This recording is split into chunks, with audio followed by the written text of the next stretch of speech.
What you're about to watch is all of the terms that you will need to know for Romeo and Juliet and Shakespeare to get you through the play and to understand some of the tools that Shakespeare used to write Romeo and Juliet. So you should be filling in your terms to know page that you got in class on Friday and complete it using the definitions that you see on the screen.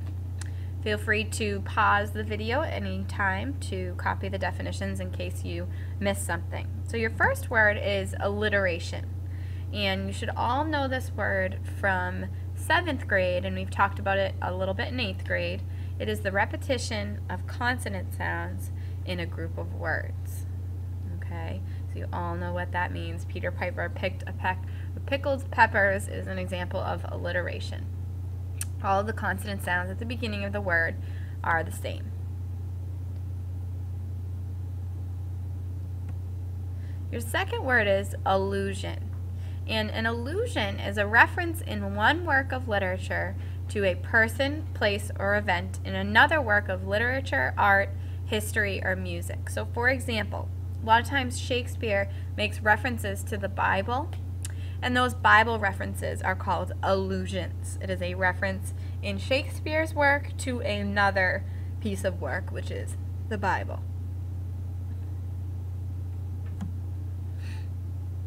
Next word is foil.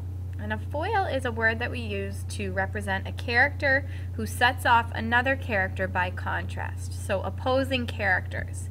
For example, the protagonist would probably be a foil for the antagonist, and vice versa. They're two completely opposite characters.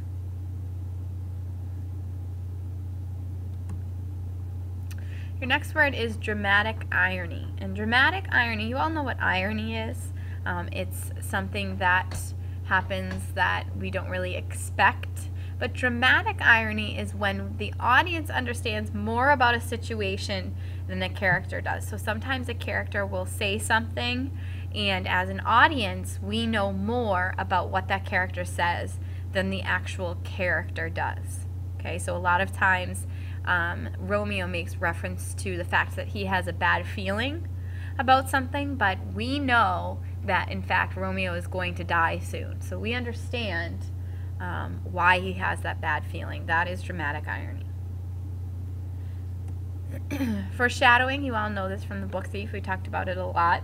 Using hints or clues to suggest future events. A metaphor, you all know what this word means as well. A metaphor is a comparison of two unlike things without using like or as. And Shakespeare uses metaphors a lot in his writing.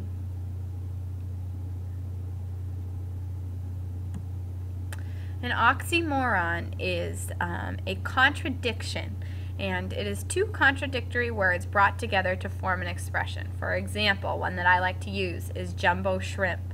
Okay, jumbo and shrimp are two completely opposite contradictory words, but when we put them together, we understand what that means.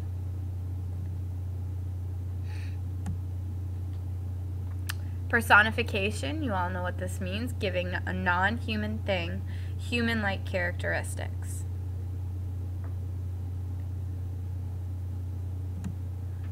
A pun is a humorous use of a word or phrase to suggest two or more meanings at the same time. So we'll talk a little bit more about how puns work, but it is really when we use a word that means the same as something else and we try to be funny about it. So if I said, for example, if I said, oh, that's a punny joke, okay, I'm meaning it's a funny joke, but you used a pun in the joke, so it calls it a punny joke. That's an example of a pun, and we'll talk a little bit more about that.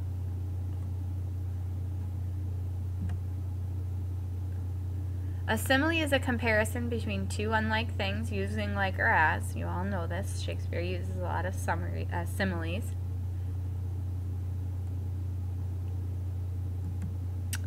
A soliloquy is something that happens a lot in Shakespeare's plays, and a soliloquy is a speech usually lengthy in which a character alone on stage expresses his or her thoughts out loud. So nobody else is on stage with this character, and that character is basically pouring out his innermost thoughts. So the speech in Hamlet, To Be or Not to Be, That might be one of Shakespeare's most famous soliloquies. That is Hamlet pouring out his feelings and thoughts on stage to the audience.